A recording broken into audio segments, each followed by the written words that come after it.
All right, I noticed something in May and then again in June, and when I put it out to the Twitterverse, everyone else was shocked. My data rates tripled, quadrupled, but there was nothing that Rogers was doing, or Bell, or TELUS.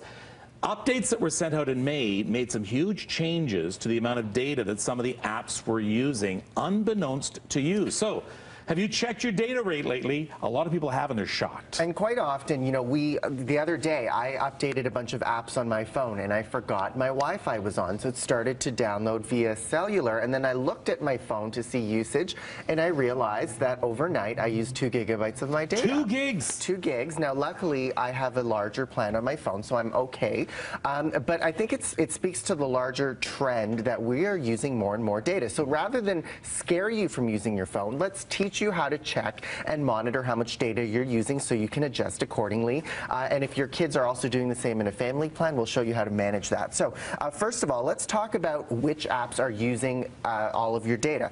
If you go into, this is your iPhone, for example. If you go into your settings and click cellular, you can scroll down and see a full list of which apps and how much data for that period you have used. And if there's a certain app that is using a lot, I'm thinking of the likes of Instagram, Facebook, Snapchat. Those have those apps have a lot of media that can sometimes download without you even knowing. You can switch off cellular so that it won't work when you are on a cellular plan and only on Wi-Fi. You can do the same with Android. You can go into the same data usage page, and you can see Pokemon Go used up quite a bit of data here. So certain apps have been proven to take up more data than others. And now, if you use Instagram and Facebook, there are updates as well. And again, this speaks to the updates that were sent out.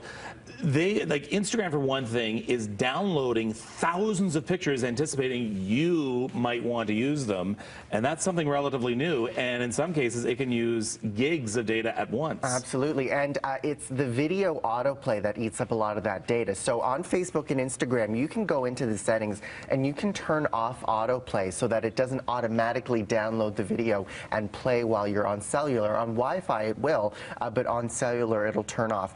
The other thing too, and we've talked about this quite a bit, is the Wi-Fi assist function. So that's that's the feature that turns on when you have a spotty Wi-Fi. It'll substitute that lack of speed with your cellular connection and bond those two, Wi-Fi and cellular, to give you a faster speed. Turn that off because that eats up a lot of data. Yeah, and so you know what, and this is something that is so valuable. I use the My Rogers. I presume Bell and TELUS have something similar. I can go in and see what every one of my family, how much data they've used so far. I can track it throughout the month, and I can shut it down if I have to. Yeah, what I like about that is you can set a certain threshold, and once your son or daughter hits that point, you can go in and shut them off for the rest of the month. Yeah, they're very happy about that too. I've tried it. I'm sure they are.